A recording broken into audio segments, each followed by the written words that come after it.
We come into this world innocent and full of light. At some point, we find ourselves broken. This podcast explores the journey back to wholeness, back to yourself, and back to the light. My name is Gina, and this is The Healing Being. Welcome to the Healing Being podcast. Thanks so much for being here today for this episode, Jake. For anybody listening, we have Jake today who's going to be sharing with us some of his adventures on the road, adventures in his spirituality, and whatever else he wants to talk about. So I don't really do big introductions, but Jake, if you want to say anything, just to introduce yourself, I'm more than happy to give you that space. Yeah, my name is Jake Setchazimas. I have been on the spiritual path, I guess, for quite a few years now. I would say probably at least 5 years, if not a little bit more. It has definitely taken a bigger leap in my life in the past 3 years, 4 years. And so, yeah, obviously it's a journey. I'm still figuring it out. And yeah, I'm here for it. I think that that's a really great starting point to maybe talk about that leap and like what is the leap? What was it for you? Or what is it right now? For me, right now it's still just me figuring out me. I personally feel as if just spirituality in itself is just that, is figuring out who you are. We're always constantly being distracted. We're always constantly having nowadays. Just look at us now. We're video chatting on a cell phone. When we grew up, this would be this would be witchery. I was on a phone that was attached to the wall with a cord. It's ever evolving, and it's just getting crazier and crazier. Yeah, I guess when you use the word me, do you talk about yourself as a me in your body or as a spiritual being or as both, or not necessarily who you are, but what is sort of your definition of what you are? Now I'm on, probably for something that I can register for myself, I'm probably on at least the third or fourth Jake in my life that I can actually really hone down and be like, okay, this was Jake 1 who grew up in North Carolina, and then another version of myself who lived in Washington, D.C., and then another version of myself who lived in California, and essentially who I am now, who's been living in a van for 3 years and traveling the world. But as for the me is all encompassed. It's who I am internally. It's also who I want to portray myself as my external me. Doesn't always go the way that maybe I thought of it in my head, because, who is me? That's been my biggest journey over this past 3 years, is to figure that out more and more. Well, I guess so. You're saying there's all these versions of you and different versions of you. Do you see them as all the same, or do you kind of separate them out and see them as almost like different people? Oh, definitely different people. I don't think the same. I don't act. I don't react in the same ways as if I were that younger version of myself from North Carolina who would have reacted and tried to, I don't know if bad example, but if someone were to cut you off in traffic or were to say something derogatory towards me in whatever, a shopping, that younger version or lower version of myself would have probably popped off at the mouth and not been as open to being like, you know what, maybe they're just having a bad day, and they're the ones that actually probably need a little bit of grace from me, and being like, you know what, hey, I'm not perfect. We're not perfect individuals. We always mess up. And sometimes we just ended up taking it out on the person. But, well, obviously you probably didn't even know me, and they end up just spewing their toxic venom. And maybe it's just that they needed a little bit of grace in this time of their life. And I can provide that now that I have changed who I am and the way that I would react to something. So what kind of things do you think contributed to evolving from that kind of reaction? Because I think in this day and age right now, there's a lot of things becoming like, us against them. And those kinds of attitudes come out a lot in the small things like someone cutting you off in traffic. So I think that's actually a great example because it's kind of the most bare bones situation where you can express, love for someone that you don't know who is doing something that you don't like. So I wonder for you, how did that evolution kind of happen?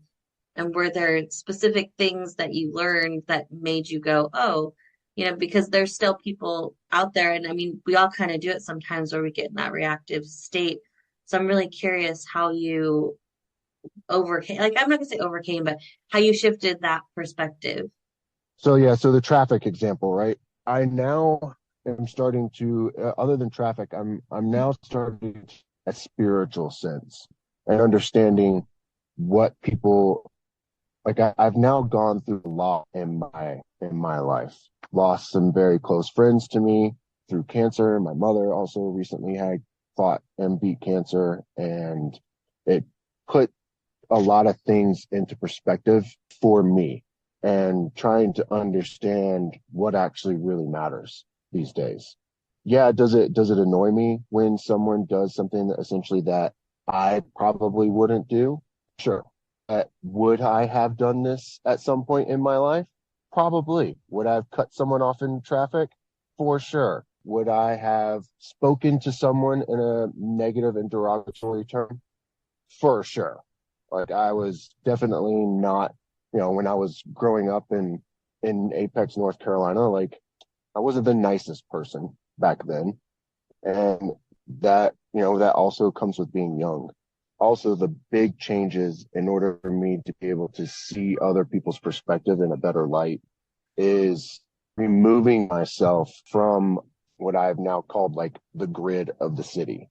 As humans, there's not a lot of straight lines in nature, and there's a lot of wiggle. And nowadays, we don't give ourselves any sort of wiggle in our life at all.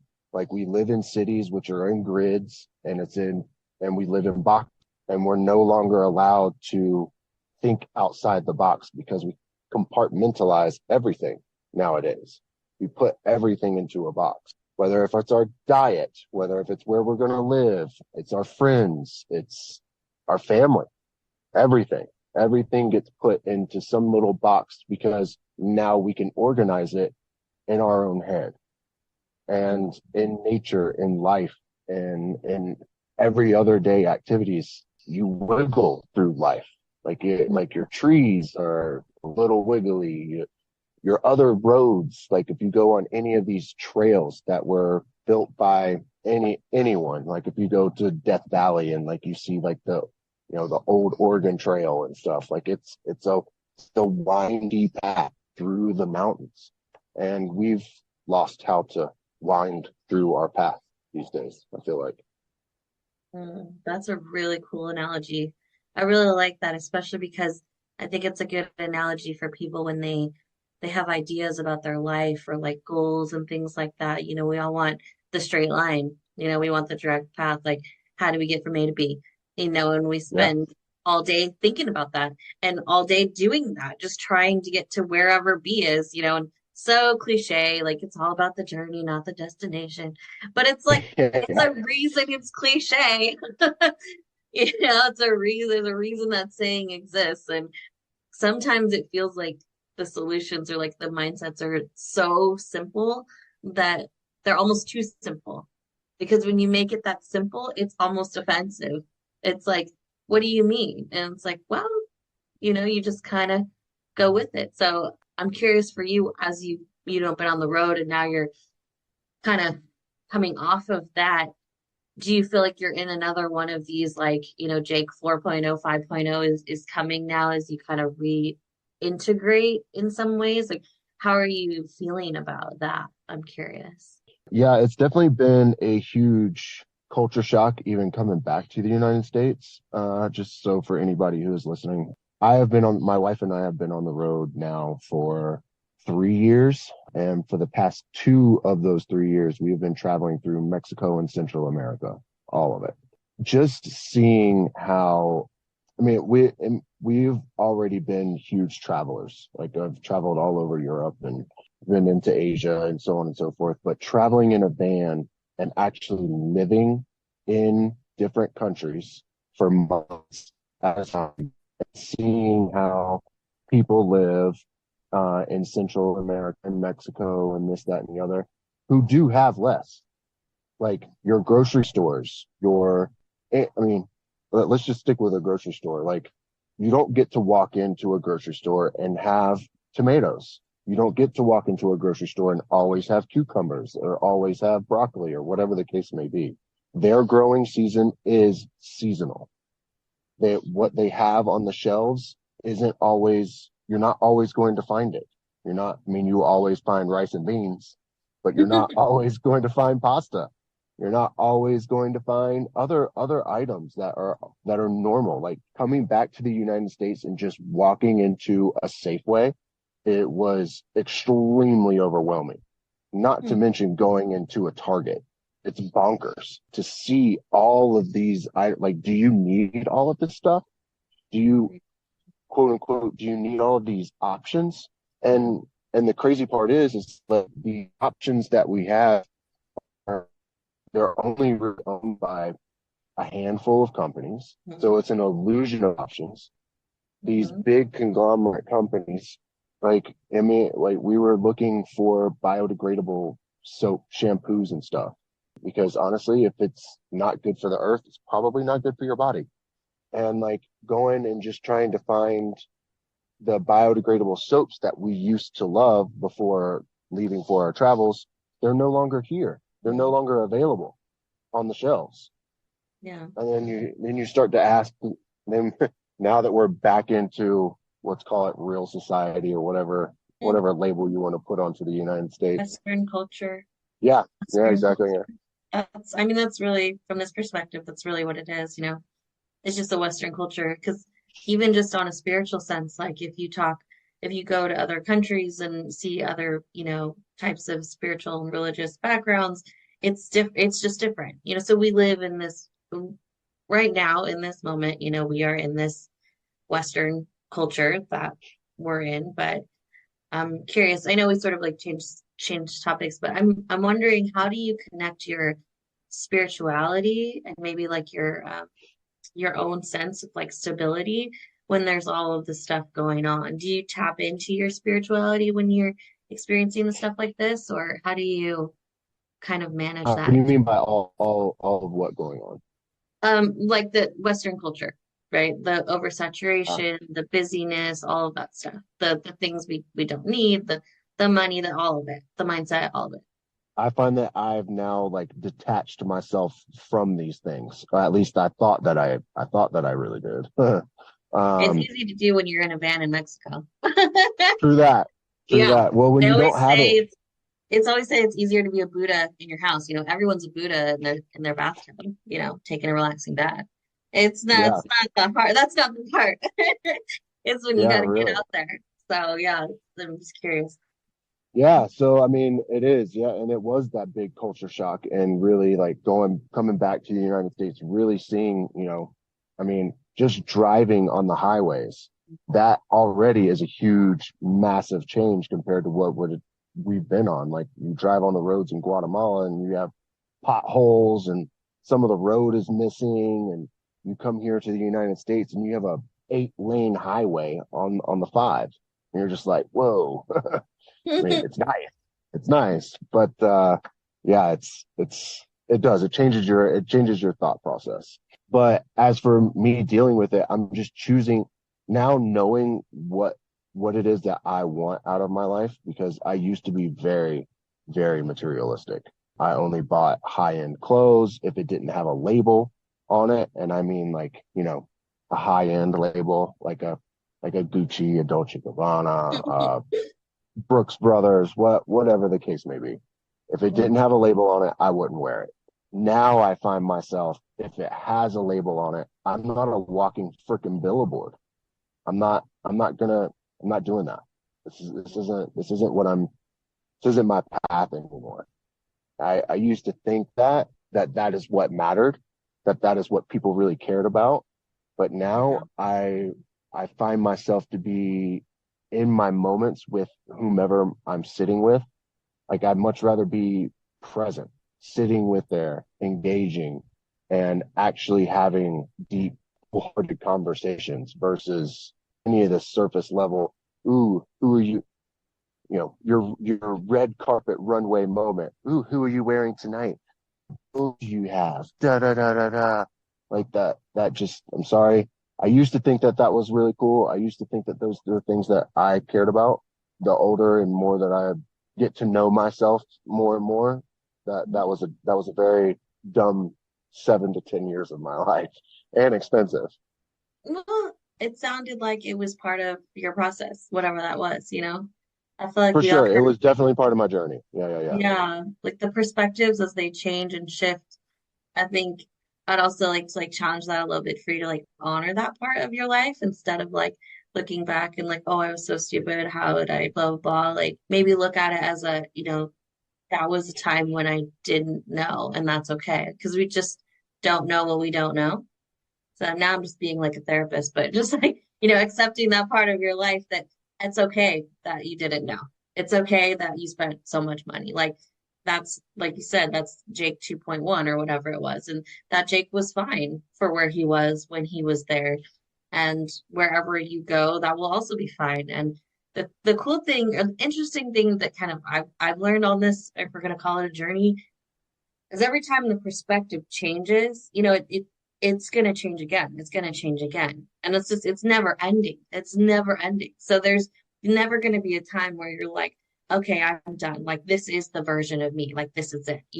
Or when we're in a version, we kind of just stay open to knowing that that's gonna evolve, right? No matter what. And like once you get past that point, I think you kind of get into a day to day evolution of just being where every day you get to be, every moment you get to be a new you. And it's kind Yeah. of cheesy to say, but it really just from this perspective anyway, it's kind of like that. So I'm really curious. I really like hearing when people have gone from like a perspective like shift like that. And it sounds like for you that like the traveling, like the life experience with your family, it just kind of like regrounded you, but in essence, it was always kind of you going in, right? To find those values or those truths for you as you were evolving, I guess, or as we continue to evolve. Yeah, I mean, I think that's what we all kind of do in some form or fashion is try to find our own truths. Now, how we go about that is always different. It's always going to be that journey of whatever that truth that you now are finding for yourself, and that doesn't stop. Like that doesn't, and your environment is going to change how it is that you get to this next truth evolution of yourself or rendition of yourself. Would I have gone fully down this deep, Taoism, Buddhist style way if I were not in a van and traveling through Mexico and Central America and seeing life in a whole new light and the way that, you can actually live your life versus when you are in the States or when you are in a more evolved country, the way that you should by society live your life.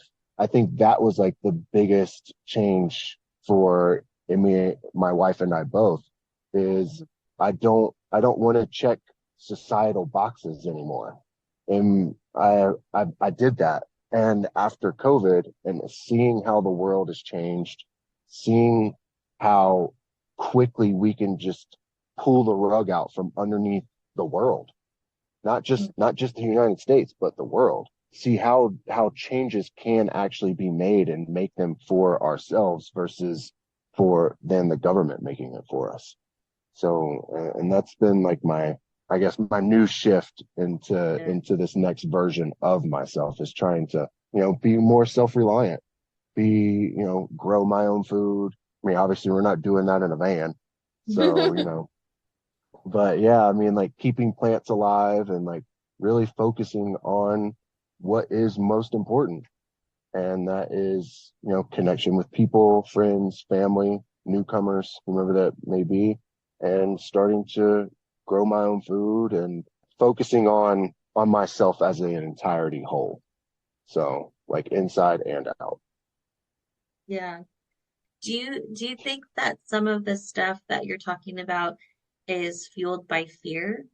And I wonder, like, from this perspective, like fear versus love, and like acceptance versus rejecting, and resistance versus acceptance, and kind of how we exist in the world as loving beings, and I'm curious for you if it's motivated like by fear, or is it more motivated by love? It's definitely not motivated by fear. It may have been at one point in my like early on. Now I don't see it as fear. That's for sure. Now I just see it as, small hurdles and obstacles that I didn't even know that I really wanted in my life. The whole farming and getting, yeah, I grew up in North Carolina, and when I was a kid, I went to a daycare that was on a farm, and that was kind of like my gist of farming. I have friends and family and that, my family grew up on a peanut farm. My other friends have like tobacco farms and stuff like that. So, I mean, it's not like I haven't been around farming. I never saw it as a pathway for myself Yeah. when I was growing up or when I was younger. Like I only saw myself living in the city. I wanted to be smack dab in the middle of, in the heart of everything. Like, and I lived in Washington, D.C. I was in DuPont and Adams Morgan, which is like the right smack dab in the middle of Washington, D.C., and Yeah. where all the parties and everyone goes to have a good, fun time. And nowadays, if you were to say, well, this Jake, you're going back to live in the city and into DC and this, that, and the other, no, you you wouldn't Yeah. you wouldn't get me to go back. That's for sure. Like nowadays, I'm looking for 5 acres out in the middle of nowhere to hopefully have friends and family come and stay with us on the property and have some cows and pig chickens and pigs and just Yeah. kind of disconnect even more. And you see that a lot whenever you travel in Mexico and Central America. Like people are very, very self-reliant. They have their Yeah. own humongous water tanks. They have their own chickens. They grow their own food. Like that's another reason why I brought up the grocery store and shopping before, because you don't get a lot of stuff because people actually grow their own stuff. Well, it's just to me, that's like just capitalism, period. I mean, the only reason any of that exists is because of capitalism. Because before capitalism and like wanting to make money off of it, that's what we did.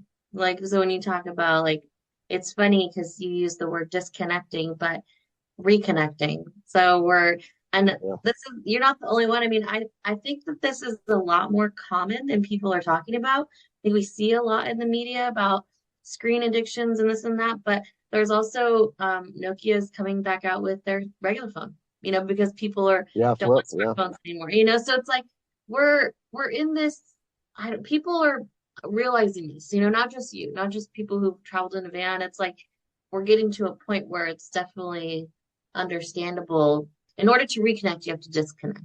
Well, from You might say. society, like But you're I mean, reconnecting from society. That's the irony. It's like you're not actually disconnecting from society. You're reconnecting with society. You're yeah, disconnecting from the idea or the grid or whatever, right? So you're disconnecting from this idea of society that we've been told, like this cultural idea of society, and reconnecting with the actual idea of society, which is collaborative and works together, it takes a village, all these things. But we've been like over the past 20 years just fed this narrative of me versus you. The collaboration has really kind of been torn apart a little bit. We're smart as humans. Our minds, I think we're figuring it out. What we see in the media is not more people doing what you're doing than the media is letting us know that. It's a lot more common, especially in California. I mean, everybody's got, my neighbor is renting out the house next to me. and I was chatting with him in the front yard, and I speak a little bit of Spanish. He's mostly Spanish, so we're barely getting by. And then he's like, "Oh, come in!" And he invites me in and gives me a bunch of dragon fruit from his yard. And I'm like, "Heck yeah!" And like, so this is happening, I think, more than people are talking about, where people are connecting on that level, and they are sharing in there are communities. It's just not the focus because if the media focused on that, it would take their power away. Yeah, I don't disagree with that. I do find that it is hard for people to have that connection. I think I do believe people are lacking in community.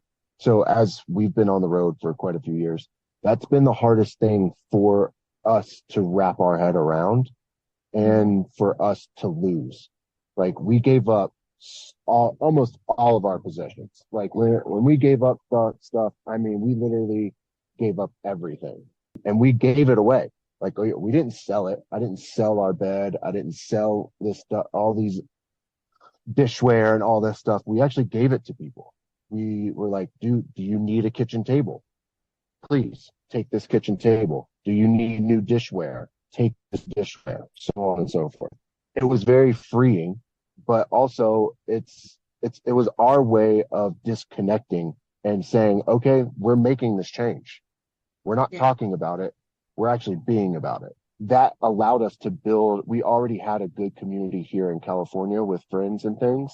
And then when we started traveling, yes, of course, we met people. And we met a lot of people that whom we will have relationships with moving forward in the forever years to come. We were constantly having to introduce ourselves over and over again. Like you never made like real connections because everything was surface level. Everything was like, oh, where are you going? What are you doing? This, that, and the other. But we couldn't, I wasn't going to get into a deep conversation with someone and be like, well, you know, my friend recently passed away of cancer and she was only 32 years old.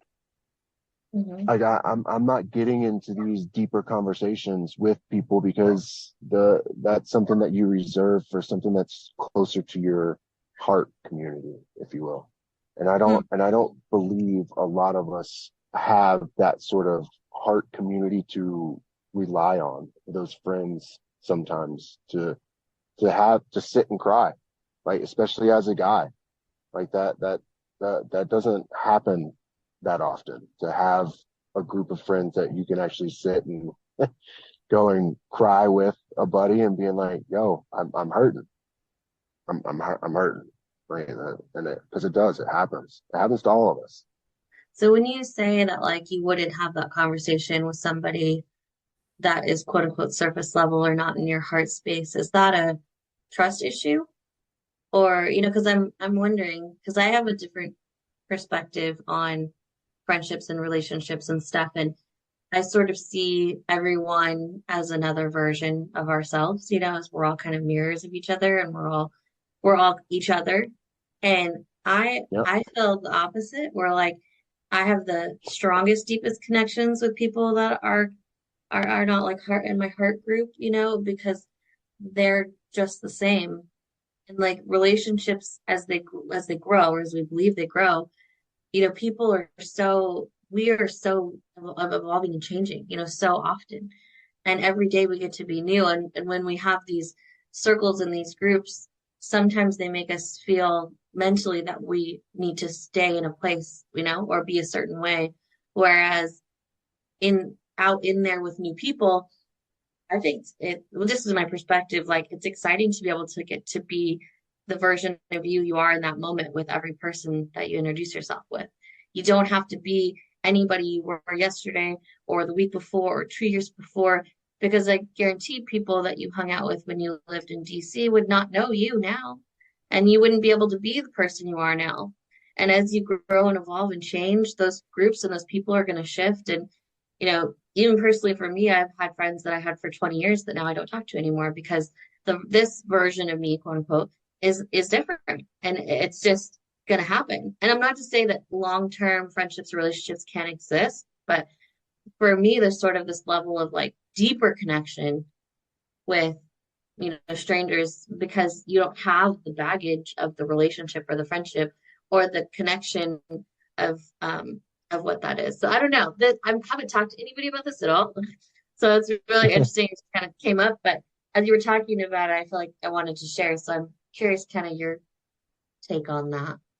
Yeah, well, I mean, yeah, because you do, like, for me, I look at that past baggage, if you will, like those versions of myself that they can actually relate with, that they can look back into their, piggy bank of Jake and say, Hmm. oh man, you remember this version of yourself, and look at you now. And like, look at how, not only, but how you've changed, but how you actually interact with people on a day-to-day basis. For instance, I try, I always try to be the version nowadays. I always try to be the version of myself that I always want to be in my best light, I guess is how I want to say it. Not that it's always perfect, but like, for instance, there was a gentleman I saw panhandling recently, and he was in Mexico sitting outside of a Walmart, and he was actually American. And I was like, so we went into Walmart, I got him some food and did some stuff for him and got him a little pillow and things like that when we were in Mexico. And, he was extremely grateful. When I see some of my other friends who are very well off, I find that the people who have gone through hardships and who have actually seen, let's call it the bottom of their life, are the ones who actually are the most giving. They actually look at their lives and are, genuinely like, wow, I could have done better, been a better person to the homeless guy sitting out in front of the Walmart, because that isn't where he started. Yeah. That is that isn't his life goal. Like it, and you look at all these YouTube videos of these kids who are trying to go out and help some of these homeless people who are just down and out. And you see some of these videos, and like you see like the homeless guy, you give him $100. He goes in, he buys food and like gives it out to everyone else underneath the bridge, not just for himself. He went out and picked out, a couple bags of bread, some hot dogs, or whatever the case may be, and then walks back to what we call the tent camp and then hooks everybody up at the tent camp.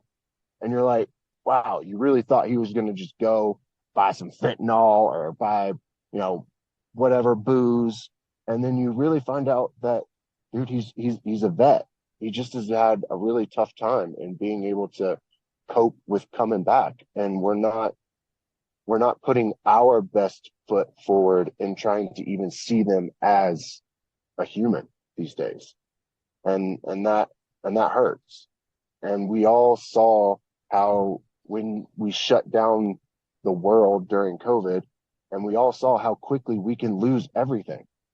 We're not all that different from each other. I do believe, yes, we are all the same. We all do come from one creator.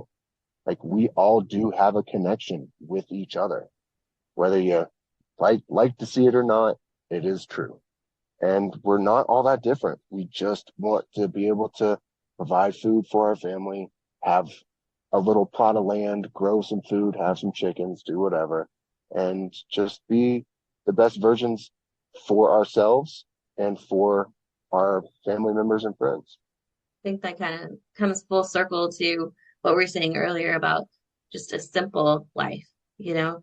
We're decomplicating it and making it simple again. And I was reading something on LinkedIn. People were talking about AI and technology and how society is becoming divided. And now this is not the direction that I was intending this podcast to go at all.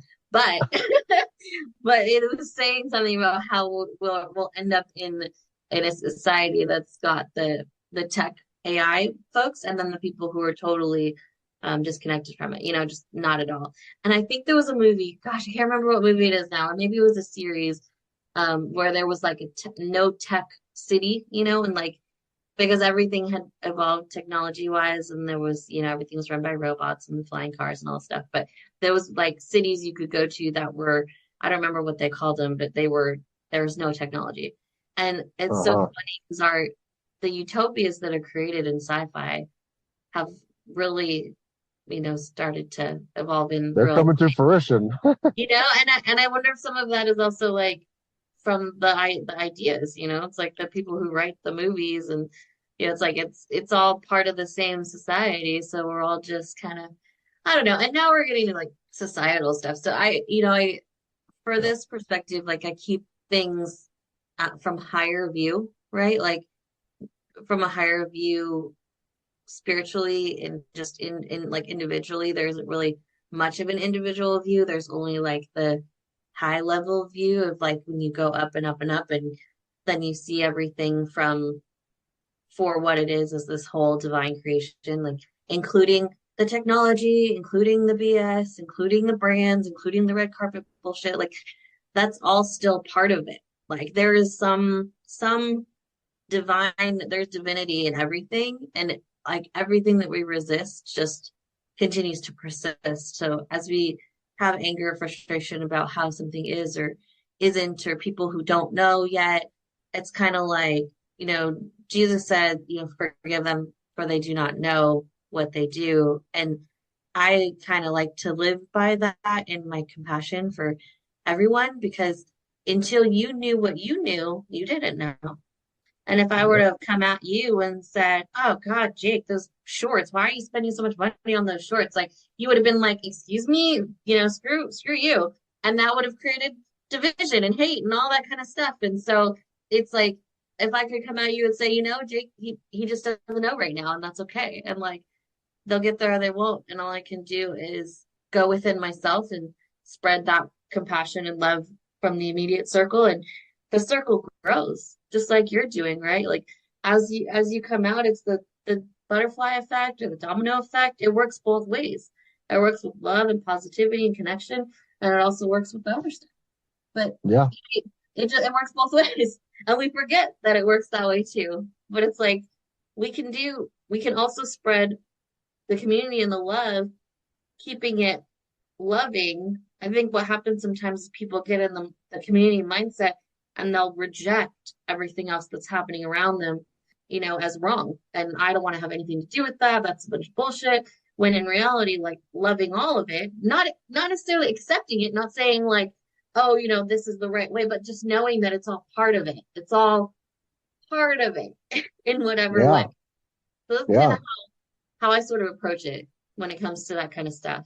Kind of bucking it all, because if you go high enough up, I mean, we're just we're not even a drop a stick. You go No. high enough up, it doesn't even. So I just think, Yeah. We're a grain of sand.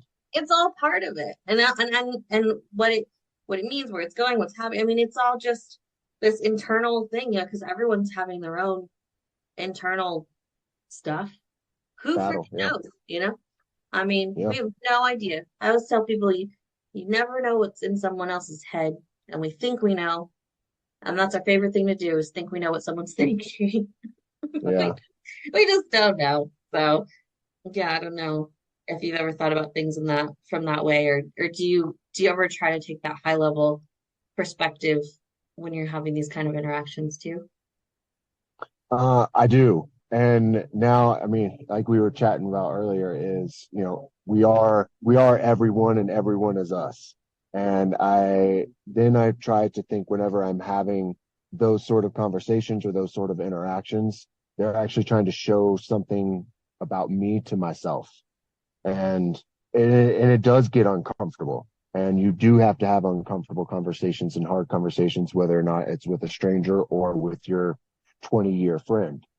Mhm. And, like for instance, like we have a friend who's trying to throw a party. They didn't want to invite certain people, but yet they've been friends with said person for 15 years. And I'm just like, oh, okay, well, you're going to hurt their feelings, but this is your right. This is your party. This is your event. You may do whatever it is that you would like to do, but I do want you to understand. Now, for anybody who's listening out there, I've been an event planner for 15, 20 years. I've thrown all sorts of events, weddings, whatever the case may be. Are you willing to have that tough conversation when they figure that out? because that's gonna uh, in some subconscious level of yourself, you're gonna be like, well, God, I really thought we were closer. I really, I've known you for over 10 years. I figured, hey, I'd at least get an invite to your wedding or whatever the case may be. And I was just like, sometimes people are wanting to do something that's different for themselves. And now they're moving into a different version of themselves than what you have known for 10 or 15. Maybe that's just their journey. And they're just trying to show you something in yourself that you didn't realize was quote unquote a problem or whatever the case may be. That's a tough pill to swallow. And that's a tough thing to actually see for yourself that you didn't know, quote unquote, was a problem. Yeah, I think that's a good example. And so if we wanted to take that example and let's flip it and let's say you were the person, right? That didn't get invited, like it was you. But it was a party that you knew you wouldn't really have fun at anyway. If you are still attached to that idea of those parties and those people, it would hurt your feelings. But if you weren't attached Mm-hmm. to that idea or those people or that party, it wouldn't matter. You'd go, well, that's fine. It's not really my thing, you know? So it's Yep. really from how the individual decides to take it or not take it when it comes to the attachment to relationships and friendships. Like time, I might something controversial, but like the length of friendships don't matter. It doesn't matter. The length of friendships, the length of any of that stuff. It's just like when people say when someone's in like a situationship for 8 years and they never ever get a commitment and then they break up and the guy marries someone else within a year. I mean, time doesn't matter. Like time doesn't matter. It really doesn't. You could form somebody that you have a strong emotional deep soul connection and only know them for a month and that impact on yourself could be stronger than someone you know for 20 years. So like the timeline of a relationship or friendship is something that's also kind of culturally ingrained. That's a westernized cultural thing, like stability, like you need this, you need that. And it's something that we've been told is important because you need your tribe, you got to have your crew, or you don't, if you don't, then you're out of the loop. But that's not always the case, it's like that's just an idea that we've sort of been fed just like everything else. Not to say that relationships aren't important or that having friends or connections, because obviously that's part of this human thing.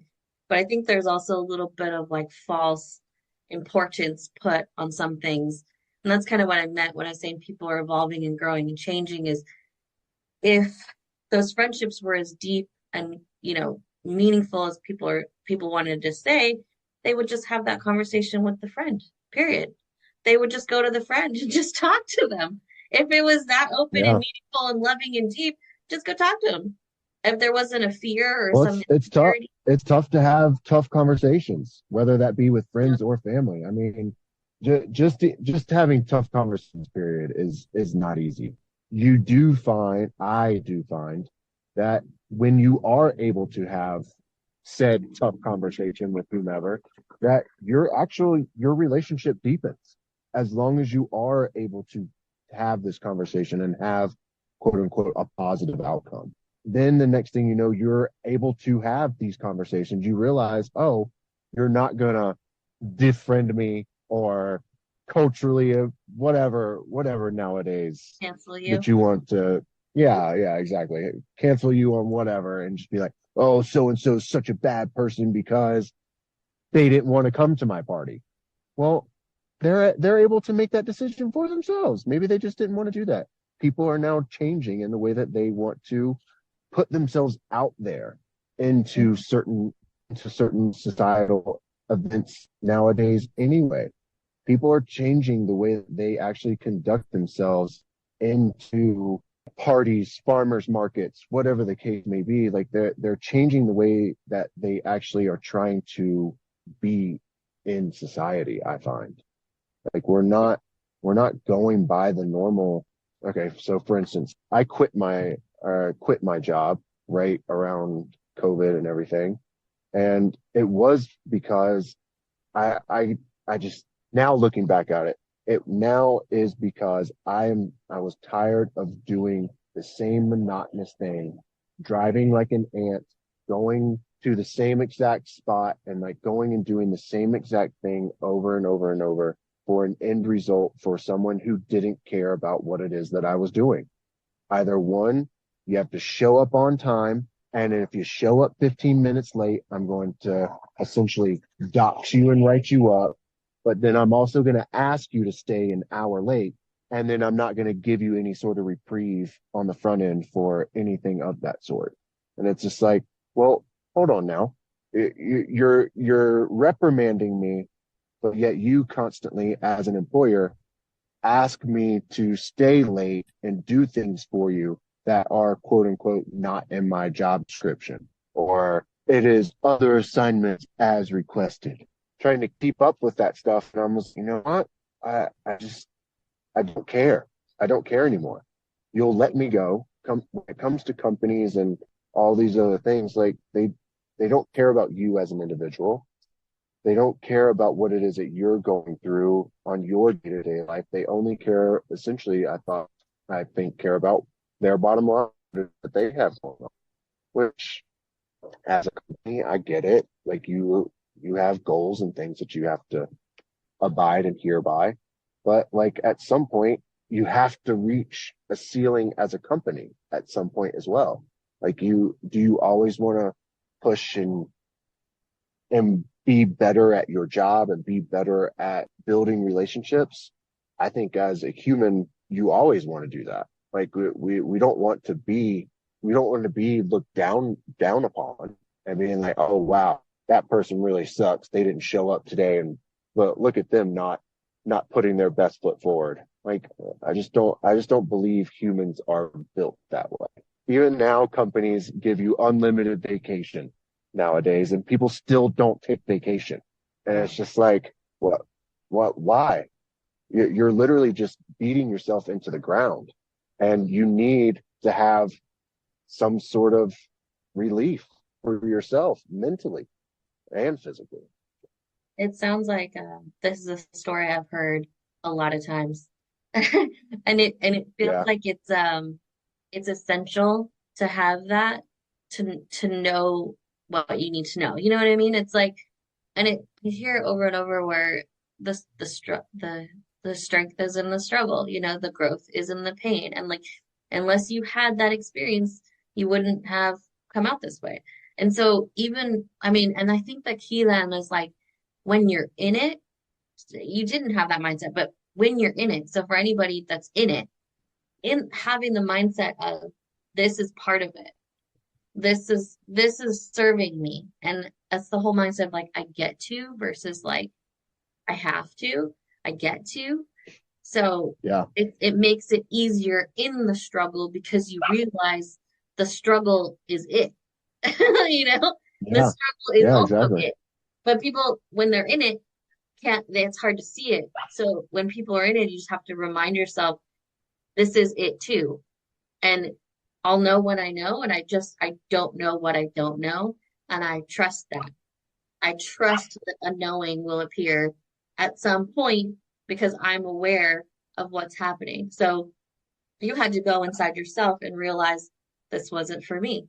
Some people, they might have used it a different way. You know, like every single person is going to have their own experience, perception of what is as they experience it based on their own conditioning or mindset or whatever it is. So, yeah, I Yeah, feel like it's all part of it, no matter where anybody is, no matter what anybody is experiencing, it's happening for you. And there will be something out of it at some point, you know, like there will be a shift, there'll be a perspective change, there'll be a mind shift. Even when people have something for 70 years and they realize it when they're 80, the realization is still just as sweet as if they had it when they were 20, you know? Because when yeah, you're there and you get it, it's almost like once you get it, you get it. And there's yeah, no going back. There's no going back. And it's not going back to the 9 to 5, because that's okay too, by the way, like having a 9 to 5. It's totally fine. I mean, there are people who totally. work and they're fine with it. You know, it's like it's all going to be what works for you. So it's like that mindset of, Well, yeah, go ahead. yeah, I mean, and it is definitely fine to go back to the 9 to 5. And you know, as we were talking about AI and all that stuff a little bit earlier, I mean, AI is coming, whether you like it or not. It's already here. Yeah, Yeah. it's already here. I mean, but like the version of AI that we're seeing currently now is it's intense. It's in its infant stage, and Hmm. it's just going to do nothing but evolve. And Yeah. it's coming, whether you like it or not, it's not coming for blue collar jobs. It's coming for the jobs that I think I and you probably have. Like it's coming for sales jobs. It's coming for IT. It's coming for all of these white collar jobs. And I've now gone back into the 9 to 5, but I now have found that I want to work with my hands. I want to Yeah. work. You Yeah. just found what works for you. That's the thing is people get stuck and forget that they can still find something that works for them. And whatever that is great. There's no shame or guilt. I mean, because there's this hierarchy that society has placed, and that hierarchy we know is BS because it's all about the inner love and the inner knowing and the inner peace. And if your inner peace is washing windows, go be the best damn window washer ever and enjoy your peace, Like you don't need to be on Yeah. the job market, it just be what works for you. And that's I think the beauty of like community-based living, like you were saying, because in community-based living, there's value to everything. And I think what we've done is we've taken this value structure and just inflated it like completely ridiculously, you know, in a way that doesn't align with human values kind of thing. Yeah. Yeah. Yeah, I don't know. I'm just Well, making stuff and up I now. think, I feel like this conversation went way awry. I'm like, oh, this is a spiritual podcast, so we're just talking about like AI and farming and stuff. But it's it's been well, fun. but spirituality is about some of these things as well. You can't you can't disconnect from the reality of what's going on in the world just because you want to be this higher being of yourself, and figuring out the duality of life and saying, well, I'm only now going to focus on myself and what it is that I can only hold myself in a higher esteem, because whether you like it or not, people affect you. Technology affects you on a day-to-day, everyday basis. I mean, just look at us now. I mean, we're talking on a cell phone video. I mean, it's so there's no way of getting it and not having some sort of thought process and or view about AI and what you eat. I mean, farming is I mean, that's a big deal of what it is that, because what you consume is you. Well, something interesting that I saw related to AI and farming, and this is slightly off topic, is they have machines now that can digitally image recognition, identify weeds, and zap them with a laser. So no pesticides, nothing, because this laser is so precise in what it's seeing that it can kill it, like without needing to use the Instantaneously. the weed eating and stuff. And I'm like, that is a cool use of AI technology because it's like it's removing our need for some of these like pesticides, not pesticides, but the herbicides and stuff that we use that are just so harmful, like the Roundup and everything. Because if they can find a machine that can just zap it real quick, like that sounds great. You know, Sign me up for a laser weed eater. Yeah, those sound pretty cool for sure. Well, I'm really glad that you had some time today to chat with me. I guess, I kind of ask everybody towards the end, like, what advice would you give anybody listening? Just, I guess it can be anything, or even, any last words that you have that you want to share before we sign off. Life is best lived through experience. Like you can go to school, you can read these books, you can do all these things, and don't get, I'm a huge advocate of reading or Audible, as I like to do it these days, in podcasts. Going and living and being a part of something that's different than your normal is probably one of the most profound things that you could do in your life. Traveling is definitely one of them, but putting yourself in a position in another country to see how other people live and see what it is this means for you. Maybe it doesn't mean anything. Maybe it's just that you get to travel and go and be a part of that experience. But whether you like it or not, that experience will definitely change your thought process and the way that you most likely see the world and or see those events unfolding in your life. I do believe travel can do that. And whether that's, internally or actual physical traveling, and Yeah. yeah, that's try some hard things, whether it's a cold plunge in sauna or you get so much growth in this. I think it'll make you a stronger person. Like maybe we could sum it up too by just telling people to wiggle, right? Yeah, yeah, Yeah, 100%. wiggle, wiggle, wiggle, Yeah, wiggle honestly, through life. a little bit more. I think, Wigglers, yeah, we put so every many things in compartmentalized boxes, and we everybody, forgot how to wiggle a little bit. everybody warm it up. Do some stuff that That's your it. box. Oh, thank you so much. I really appreciate your time. And are you guys are on social media, right? By the way, we didn't really mention this. So uh he's Emmy's husband. So they've been traveling together. So if you want to listen to Emmy's episode, it's on here too. You just look for it on Spotify. But yeah, Jake, thanks so much for being here. And hopefully I'll see you guys. Yeah, thanks for giving me a call.